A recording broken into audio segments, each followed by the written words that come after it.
Shqipëria ka bërë përparime në disa sektor gjatë këtij viti. Ky është vlerësimi i Bashkimit Evropian që ka publikuar progres raportin për vendin ton, duke cilësuar si një kohë të përshtatshme për të vjuar me procesin e negociatave dhe mbylljen e grup kapitujve. Në dokumentin e progres raportit për 2025 kryefjalë mbetet reforma në drejtësi, e cila është parë pozitivisht edhe këtë vit. Bashkimi Evropian vendos nota të larta ndaj punës së SPAK, duke theksuar se ka përparuar qartë në luftën kundër korrupsionit. Struktura e posaçme kundër korrupsionit dhe krimit të organizuar ka forcuar rezultatet e saj pozitive dhe ka krijuar një rekord solid në ndjekjen e korrupsionit në nivele të larta, përfshirë rastet me zyrtar dhe politikan të rëndësishëm. Megjithatë, korrupsioni mbetet i përhapur në sektor të ndjeshëm. Kuadri institucional për parandalimin e korrupsionit ka ndikim të kufizuar.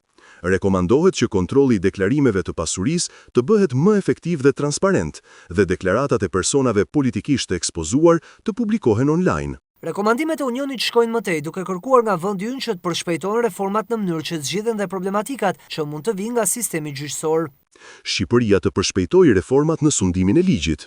Cilësia e drejtësisë pengohet nga mungesa e mjaftueshme e magjistratëve dhe nga vonimi në zbatimin e plotë të sistemit elektronik të menaxhimit të çështjeve, që pritet të përfundojë vetëm në 2030, një afat që konsiderohet dëmprurës. Ashtu siç raporti OSBE-ODIHR dhe Bashkimi Evropian ka cilësuar polarizimin politik si një çështje e cila mund të cënojë në të ardhmen vendimet demokratike.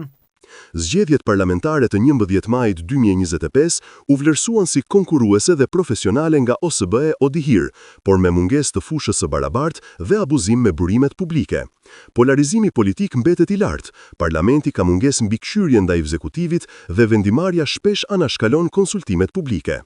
Bashkimi Evropian nuk i kurrësoi vlerësimet edhe sa i përket rritjes ekonomike, teksa ulja e inflacionit u cilësua si një punë e mirë, megjithatë pati një qasje kritike ndaj investimeve publike, duke theksuar se ekonomia shqiptare ka ruajtur rritjen e fortë nxitur nga turizmi dhe konsumi i brendshëm, inflacioni ulën objektivin e Bankës së Shqipërisë dhe borxhi publik vazhdoi të bjerë, por megjithatë të ardhurat buxhetore janë të ulta dhe investimet publike shpesh nuk realizohen plotësisht. Ndërkaq në progres raport Shqipëria mori nota të larta në drejtësi, energji dhe politikë të jashtme, ndërsa nota mesatare u vënë në sektorin e administratës publike, ku kërkohet më tepër angazhim në punësimin e profesionistëve.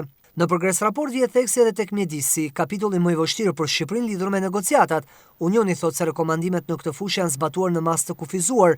Theksohet se duhet miratohet ligji për menaxhimin e integruar të mbetjeve, të merren masat menjëhershme për të luftuar krimin mjedisor, si dhe të forcohet zbatimi i politikave dhe i ligjit për mbrojtjen e natyrës dhe biodiversitetit, veçanërisht në zonat e mbrojtura.